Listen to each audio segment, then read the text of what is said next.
Avui tenim a Enrique Martínez Lozano, que em sembla que el tenim ja connectat. Hola, buenos días. Buen día. Muy Elena. buenos días. Para hablar de tu libro, Acoger al niño o niña interior.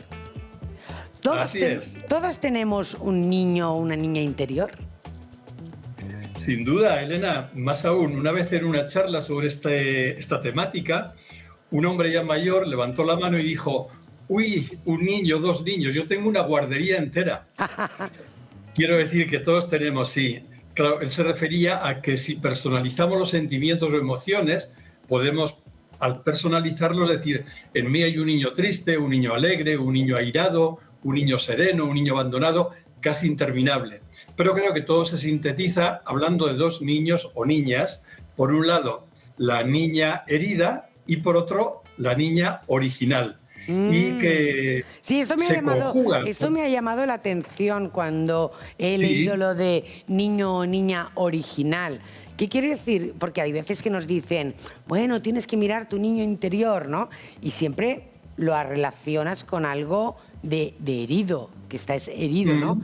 Entonces, esa diferencia de tu niño interior o tu niño interior original, ¿cuál es?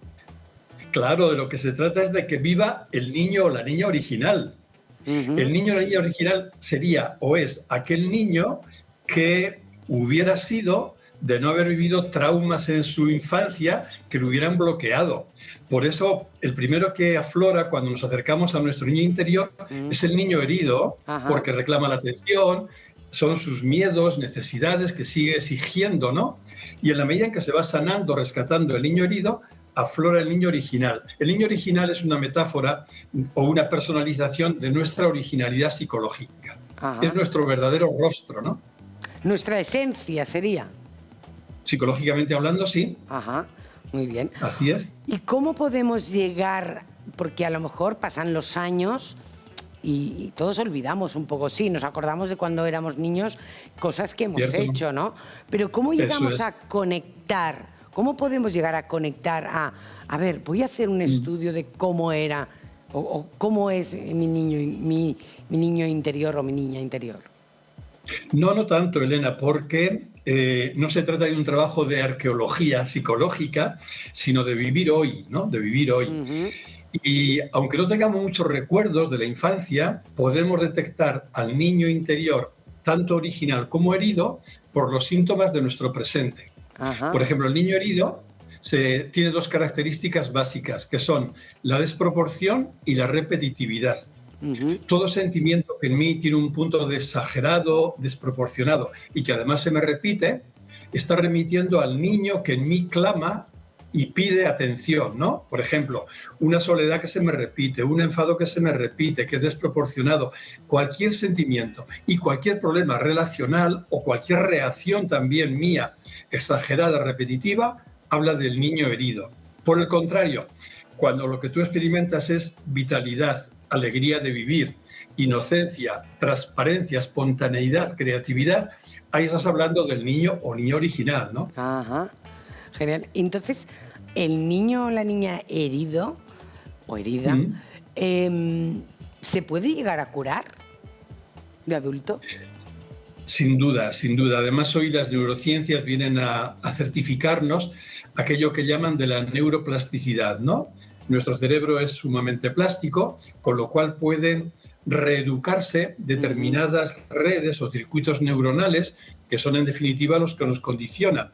Pero sí, yo no sé hasta qué punto, en cada caso depende de varios factores, podrá llegar la curación. Pero lo importante es que cualquier pasito que damos en ese proceso de curación psicológica o de terapia simplemente, ya notamos un efecto, ¿no? Así que sí es posible, por supuesto es posible sanar en parte aquel niño herido y es posible que pueda vivir más el niño original. Claro. Pueden haber personas que a lo mejor vivan su vida sin pensar que tienen un niño interior. El niño interior o la niña interior la tenemos todos, porque al final es hablar de nuestro pasado, nada más que personalizándolo, ¿no? Todos tenemos. Y yo creo que todos tenemos además los dos niños porque, por nuestra propia constitución, no puede darse un niño que fuera solo el niño original y que no se hubiera producido ninguna herida, aunque hubiera sido de baja intensidad. Siempre va a haber un niño herido original.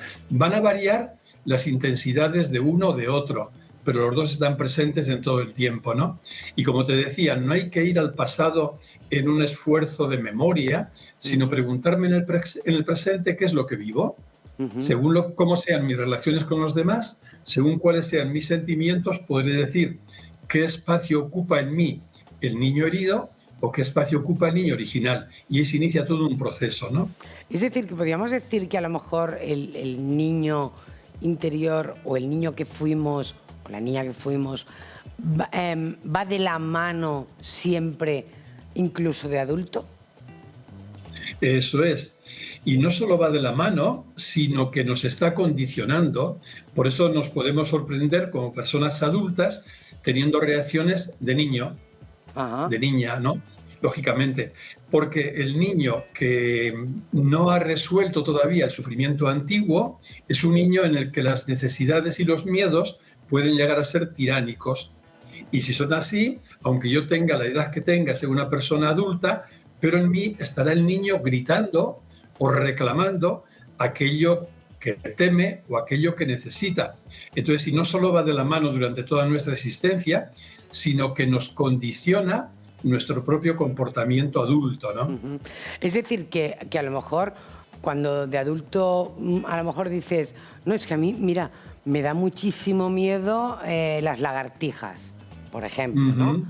Sí. No es que tengamos ese miedo ahora, sino que a lo mejor viene de una experiencia de cuando éramos niños. Eso es, incluso en ese ejemplo que pones y en algunos otros, puede ser hasta un miedo transgeneracional, incluso atávico, ¿no? Por lo que fuere.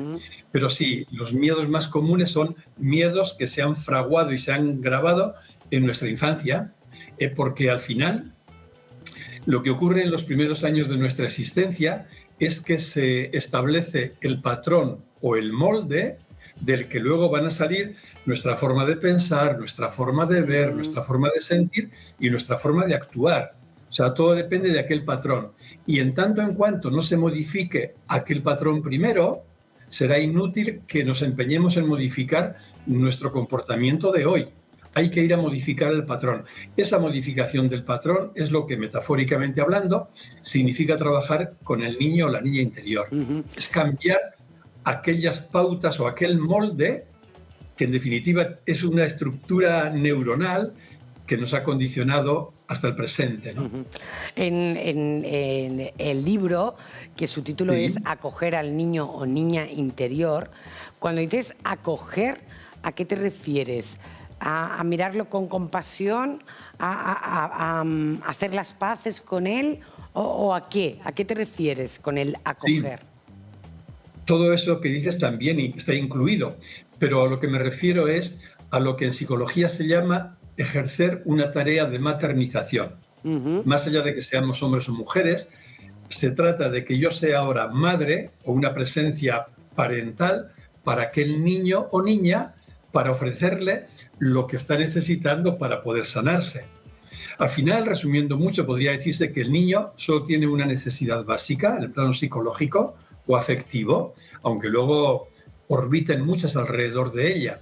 La necesidad básica es la de sentirse reconocido, sentir que es alguien, ¿no? Claro. Y el niño tiene 4 canales para recibir respuesta a esa necesidad, que son el contacto, la mirada, la palabra y el tiempo que se le dedica. Esos 4 canales se pueden resumir en una sola actitud, que es ofrecerle al niño una presencia de calidad. Entonces, acoger al niño interior es ofrecerle hoy una presencia de calidad que incluye pues, el hablarle, el mirarle, el dedicarle tiempo y, aunque sea en el cuerpo adulto, el abrazarle también, ¿no? Cuando el niño es tocado, cuando el acariciado, abrazado, etcétera, cuando es mirado con gusto y detenimiento, cuando se le habla y se le dedica tiempo, el niño crece con seguridad afectiva. Y de ahí brota la confianza, la alegría de vivir, etcétera. Pero cuando el niño no es tocado, fíjate que no hace falta ningún trauma grave, Claro. no es tocado o no es mirado o no se le habla, ahí empieza la problemática psicológica seria que condicionará la vida adulta, ¿no? Sobre la base de una inseguridad afectiva de la que luego brota pues todos los mecanismos de defensa y sintomatología dolorosa. Es decir, que el amor es muy importante desde temprana edad. Totalmente, sí. Desde los años 70 del siglo pasado se ha investigado muchísimo lo que se conoce como la teoría del apego o del vínculo, fundamentalmente con la figura materna, y cómo eso condiciona en el presente de manera extrema. Se empezó investigando con bebés de mono, y porque no se podía con los humanos hacer aquellas cosas que me parece que tampoco la legislación permitiría hoy hacer con los animales. Y ya con los monos se llegaron a conclusiones impresionantes. Y luego con el bebé humano igual, ¿no? El vínculo, según cómo sea, si es seguro o no es seguro, y luego según cómo sea más evitativo, ambivalente o desorganizado, configura un yo, una personalidad más o menos sana o más o menos atormentada, ¿no? En gran medida podría decirse, resumiendo mucho, que todo se va a ventilar en el tipo de apego o de vínculo que se ha podido vivir con la figura materna. Claro, claro. ¿Qué podremos descubrir en tu libro que a lo mejor ahora no lo sabemos? Que decimos, oye, pues esto no lo sabía. Ajá. Pues depende de cada cual, dónde esté, cómo se haya trabajado, cómo se conozca, etcétera. Pero yo resumiría en 3 puntos, que en realidad corresponde a los 3 capítulos del libro, ¿no? En primer lugar es entender cómo he llegado hoy aquí. ¿Qué ha pasado para que yo llegue a ser la persona adulta que soy? Claro. ¿Cómo soy? Ahí influyen los genes, influye el modelaje, influyen las experiencias vividas, influyen un montón de condicionantes. Bueno, ese sería el primer punto. El segundo es cómo puedo en la práctica ir al encuentro de mi niño herido y ofrecerle esa presencia de calidad que lo pueda ir sanando o reconstruyendo. Y en tercer lugar, y ese es el objetivo real de todo el trabajo, cómo puedo encontrarme con mi niño original, no solo encontrarme con él, sino ayudar a que se libere, para que viviendo el niño original, al final lo que vive es una persona adulta, armoniosa, integrada y desplegada. Quiero decir, el trabajo con el niño original no es un trabajo que mira al pasado, sino que es el trabajo que favorece, incluso permite, la vivencia de una persona adulta integrada, ¿no? Es decir, que leyendo el libro nos entenderemos más a nosotros mismos. Sin duda. Y toda la clave pasa por ahí, Elena, por crecer en conocernos, en poder responder a la primera pregunta que siempre es ¿quién o qué soy yo? ¿Qué soy yo? Entonces el libro va orientado en esa dirección de ayudarme a conocer lo que soy para a partir de ahí poder permitir que se despliegue la riqueza de cada persona porta consigo, ¿no? ¿Crees que los niños de hoy en día lo tendrán más difícil que los niños que fuimos? Todo en lo humano no es ni blanco ni negro, ¿no? Entonces yo creo que los niños hoy en día tienen como una ventaja y tienen un riesgo, un inconveniente. La ventaja es que efectivamente estamos, hablando genéricamente, en una sociedad y cultura quizá más desarrollada emocionalmente, afectivamente. Entonces la cercanía, por ejemplo, de los padres ante los hijos es mucho más afectiva. Puede haber una comunicación emocional más profunda. Esta es la riqueza. ¿Cuál es el riesgo o el inconveniente? Pues son 2. Por un lado, lo que llaman los pedagogos... Disculpa que te interrumpa, nos quedamos sin tiempo. Leeremos tu libro y descubriremos nuestro niño interior. Muchísimas gracias. Gracias a ti. Placer, buen día. Un placer.